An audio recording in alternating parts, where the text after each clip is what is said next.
Hello नमस्कार, मी शीतल. माझ्या ब्लॉगमध्ये तुमचं खूप खूप स्वागत आहे. कसे आहात सर्वजण? तर मस्त असाल. माझ्या चॅनलवरती नवीन असाल तर प्लीज सबस्क्राईब करा. तर धोंडा महिना संपत आलेला आहे आणि आमचा आज धोंडा महिना करायचा आहे, म्हणजे धोंडे जेवण वगैरे आहे.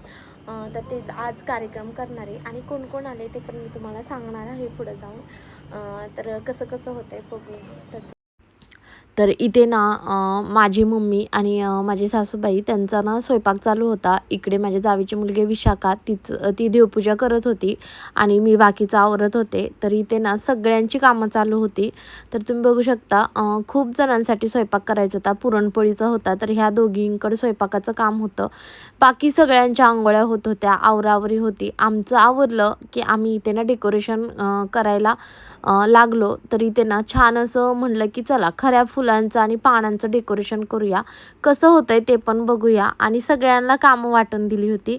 आणि इकडे माझे वडील आणि सासरे बसले होते. तर त्यांना पण आम्ही एक काम दिलं होतं. तर बसल्या बसल्या हे फुलांच्या पाकळ्या कापायचं काम दिलं होतं, कारण ते आम्हाला डेकोरेशनसाठी लागणार होतं, त्यासाठी दिलं होतं. आणि नंतर इकडे आम्ही ना सगळे मिळून डेकोरेशन करत होतो, तुम्ही बघू शकता.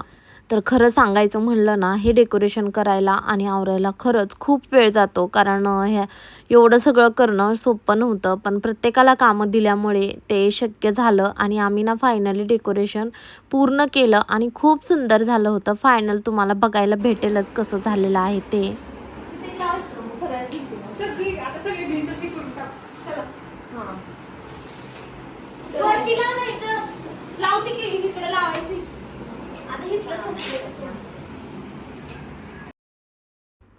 आणि इकडे ना श्रेयाने हे खूप दिवस झालं बनवलं होतं. मी एका ब्लॉगमध्ये दाखवलं पण होतं की तिने हे जे मराठी महिन्यांचं आहे ते पोस्टर बनवलं होतं आणि ते आज चिटकवलं आहे, कारण की खूप दिवस झालं असंच राहून गेलं होतं. नंतर मी इथे छोटीशी रांगोळी काढली आणि ज्या पाकळ्या करायला सांगितलेल्या ना ते इथं यूज करत आहे मी, तुम्ही बघू शकता. आणि खूप सुंदर दिसत होतं. फुलांची रांगोळी कधी पण छानच दिसते. नंतर माझी छोटी नणंद वगैरे आल्या होत्या, त्यांचं आम्ही जे धोंडे जेवण आहे ते केलं. तर आम्ही एंट्री करताना त्यांना ओवाळून घेतलं आणि नंतर जे माझे सासूसरे आहेत त्यांना आम्ही जे आहे ना आहेर करायला दिलं. धोंडे खाऊ घातले आणि परत अनारसे वगैरे द्यायचे असतात. तर असं सगळं चालू होतं. नंतर आमचा नंबर आला, तर त्यांचं झाल्यानंतर ते मोठे आहेत आणि नंतर आमचं. तर आमचं पण माझ्या आईवडिलांनी जे आहे आहेर वगैरे आलेला म्हणजे आणला होता ते केलं.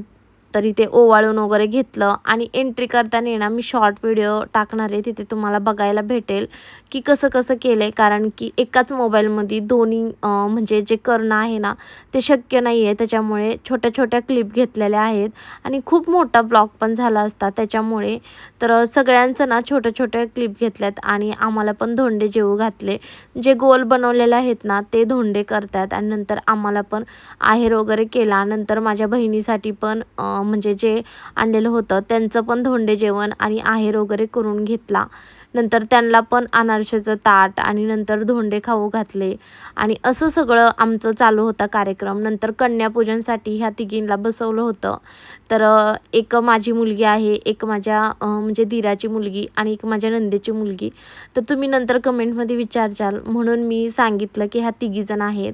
तर त्यांचं कन्यापूजन केलं आणि त्या तिघींसाठी ना मी सेमच ड्रेस घेतले होते आणि त्यांना खूप दिवसापासून घ्यायचे पण होते, त्याच्यामुळे छान वाटत होतं.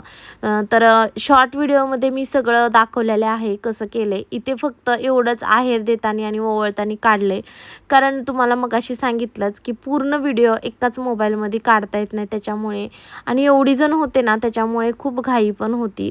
खूप वेळ लागला आम्हाला सगळं आवरण्यासाठी वगैरे आणि नंतर आम्ही फोटो वगैरे काढले. छान असा दिवस गेला आणि खूप छान वाटत होतं. नंतर तुम्ही बघू शकता तिघी पण किती खुश आहेत आणि त्यांच्यासाठी छान असं म्हणजे छान वाटलं त्यांच्या आवडीने ड्रेस वगैरे घेतल्यामुळे. नंतर ना आईची ओटी भरायची होती आणि मी ना इथे माझ्या मम्मीला आणि माझ्या सासूबाईंना दोघींना साड्या आणल्या होत्या. पण ताई पण आल्या होत्या, त्याच्यामुळे त्यांनी पण आईंची ओटी भरली आणि मी पण माझ्या आईची ओटी वगैरे भरली. आणि खूप दिवसातून छान वाटलं की असं सगळ्यांचा कार्यक्रम छान पार पडला. आणि तुम्ही बघू शकता आम्ही छोटंसं असं डेकोरेशन केलं होतं, पण छान वाटत होतं. नंतर माझ्या बहिणीने पण आईची ओटी वगैरे भरून घेतली. आणि खरंच ह्या आजचा दिवस ना खरंच खूप छान होता. सगळ्यांना काम होतं पण सगळेजण खुश होते. नंतर माझ्या नंदेनी पण माझ्या सासूबाईंची ओटी भरून घेतली. आणि नंतर इथे आदर्शचं पण धोंडे जेवण, म्हणजे त्याला पण जे काही कपडे वगैरे आणलेले होते ते आजी आजोबांनी त्याला करून घेतले, म्हणजे माझ्या आईवडिलांनी. आणि असं सगळ्यांचं खूप छान असं वाटत होतं, छोट्यांपासून मोठ्यांपर्यंत. अधिक मास म्हणजे धोंडे जेवणाचा कार्यक्रम छान झाला. आणि तुम्ही बघू शकता तो पण किती खुश आहे तो. आणि नंतर इथे जे माझे भाचे आहेत त्यांचं पण मी छान असं स्वागत केलं, म्हणजे ओवाळून वगैरे घेतलं. ह्यांनी त्यांना आहेर वगैरे केला, त्यांना पण छान असे कपडे वगैरे आणले होते. तर सगळ्यांसोबत सगळ्यांचंच केलं, त्यामुळे खरंच खूप छान वाटत होतं. नंतर आम्ही सगळ्यांनी फोटो वगैरे काढून घेतले आणि फायनल आम्ही दुपारी नंतर जेवायला बसलो, कारण सकाळपासून सगळ्यांची कामं होती. नाश्ता केला होता पण भूक लागली होती कारण उशीर झाला होता. सगळ्यांनी छान असं जेवण केलं, मोठ्यांनी पहिल्यांदा, नंतर छोटे कंपनी, परत आम्ही असं सगळे बसलो होतो. नंतर आमच्या सोसायटीच्या गार्डनमध्ये आलो होतो, मला एक छोटा व्हिडिओ काढायचा होता त्याच्यामुळे. आणि नंतर तो काढला. नंतर मुलांचं इथं खेळायचं चालू होतं, कारण सगळेजण आल्यामुळे मुलांना खेळायला चान्स होता आणि तो कसा सोडणार ते, त्याच्यामुळे त्यांचं चालू होतं खेळायचं. नंतर आम्ही इकडे ना संध्याकाळच्या वेळेला जेवण वगैरे झाल्यानंतर आम्ही बाहेर आलो होतो. तर सगळ्यांना ना चॉकलेट बाउल खायला घालायचं होतं, त्याच्यामुळे चालू होतं. आणि मुलांना तो खूप आवडतो, तर कधी तर आम्ही आणतो, तर सगळ्यांना म्हणजे खायचा होता त्याच्यामुळे आलो.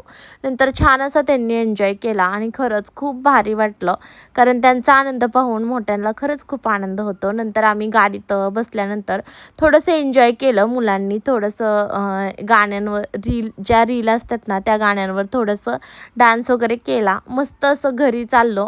तुम्हाला हा ब्लॉग कसा वाटला कमेंटमध्ये सांगा. चला बाय, भेटूया पुढच्या ब्लॉगमध्ये.